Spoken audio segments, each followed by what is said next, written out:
So I know I'm not the first to acknowledge this, but damn, the upcoming 2024 draft has somewhat of a negative stigma attached to it. If you didn't know, then you know now. The upcoming class has been called weak, underwhelming, it's been called mid, and some more.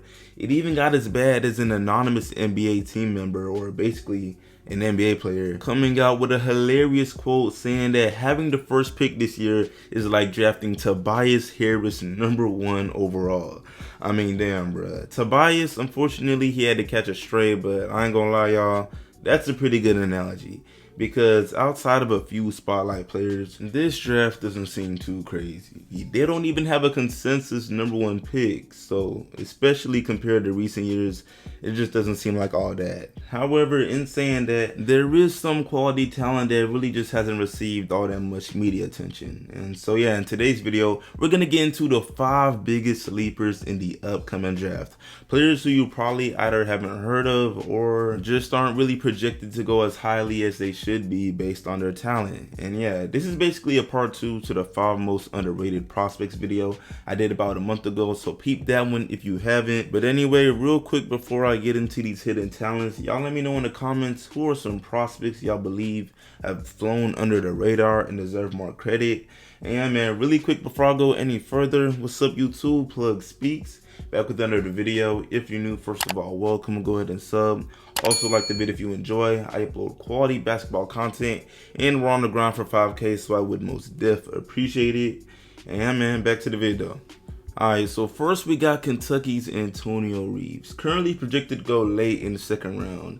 He's a 6'5" shooting guard who, let's just say, is very seasoned in college basketball. The man spent 5 years playing college hoops, initially the first 3 years at Illinois State and then the last 2 with Kentucky, which obviously is far from the norm. These boys be going 1 and done, maybe 2 years, 3 at the most. However, I don't believe that factor should entirely discount his talents, and that's because he's fresh off an elite season, averaging 20 points, 4 rebounds, and an assist on 51% shooting from the field and 45% shooting from 3 on like 6 attempts per game. I mean, to put it simply, this guy can shoot the ball at a high level. I know Kentucky ain't do nothing crazy this year, but listen, after Rob Dillingham, Antonio was arguably this team's best player. And in a sense, I'd hope so, you feel me? The time he spent at Kentucky wasn't for no reason. He polished several parts of his game, so now he has a pretty good shot creation ability. He can get by defenders, he knows his spots, especially from 3. And he's just a very solid prospect. But anyway, moving on to some cons. Despite his height and wingspan, he ain't really got any crazy athleticism, and his defense is nothing special. And then his upside overall is fairly limited, considering that he'd be entering the NBA as a 23-year-old rookie. However, overall, I do believe he could play the shooting guard position really well for damn near any team. You know, some reliable offense off the bench is something plenty of teams could use. So yeah, we already know this draft is weak. So so for someone like Antonio Reeves to be a late 1st rounder, he's a big sleeper. But next we got Duke's Filipowski, currently projected to go in the mid to late 1st round. He's a 6'11" forward who I definitely feel like is flying way too far under the radar. And this is because he's just really well rounded. The numbers are there. He's fresh off averaging 16 points, 8 rebounds, and just under 3 assists on 50% shooting from the field and 35% shooting from 3. Mind you, he's sharing the ball with very much capable players, Jeremy Roach, McCain. We know Duke brings in straight 5 stars. And yeah, Cal's game embodies the evolution of the big man position too nicely. He gets those easy pick and roll dunks, the lays, but he can also hit the 3 from time to time, and he can pass the rock. Maybe not like Jokic, but he can drop dimes. He has a good eye for finding his teammates. So yeah, and then on top of all of this, his improvement from his 1st year at Duke into his 2nd year gives evidence to his work ethic. I'll put the numbers on the screen. Look at the shooting splits, look at the blocks, it shows growth. So yeah, overall, I believe in his ability to be pretty good as a forward in the NBA, and I think he's a big sleeper. Next, we got Pittsburgh's Carlton Carrington, currently projected in the mid to late first round, and he's a 6'5" guard who is easily one of the better point guards this draft has to offer. At Pittsburgh, he averaged just under 14 points, 5 rebounds, and 4 assists on 41% shooting from the field and 32% shooting from 3. And before y'all beat me to it, I know the lack of efficiency here is pretty alarming, but let's get into some of these pros first. You see, Carlton has great athleticism, shot creation skills, and an ability to find his teammates. He possesses a 6'9" wingspan, so for his handle to be so tight is pretty impressive. Like, he can get to a shot in almost any scenario and spark up. And then when it comes to playmaking, he's able to set his teammates up for success. Come on now. Averaging 4 assists in college is nothing to laugh at.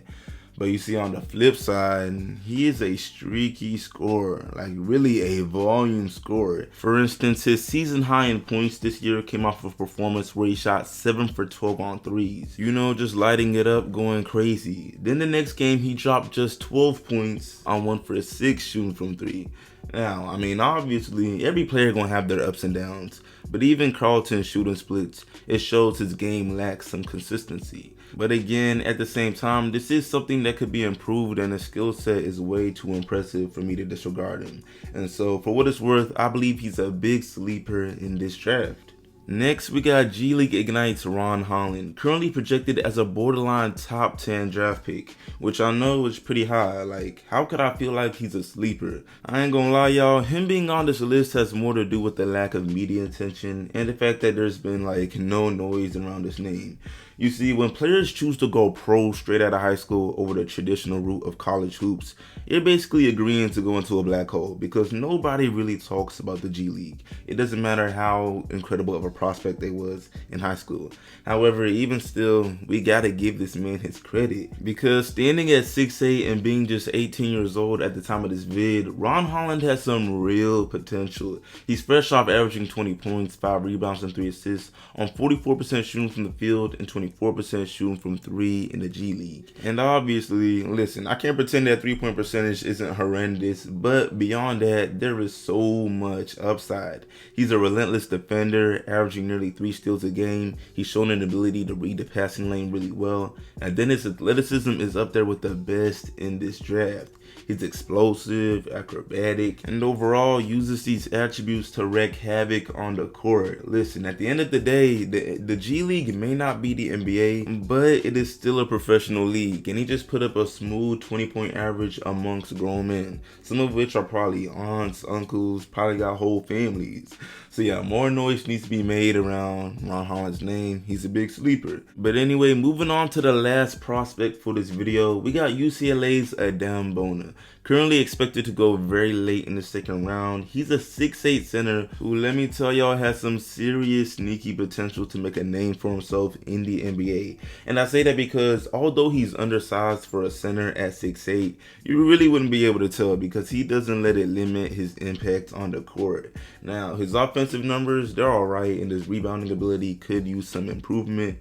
But defensively, he's impressive, and that's where he's going to get paid because he has the lateral quickness to hang low when defending guards on the perimeter, and yet he's big and strong enough to challenge bigs down low and swat their shots. Not to mention what he did at the NBA Combine. This man went out there and was measured at having a 7'4" wingspan with a 40-inch vertical leap. Come on now, let's not kid ourselves, y'all. Someone in the NBA could use this on their team, especially in the era of small ball. A 6'8" center ain't even that uncommon nowadays.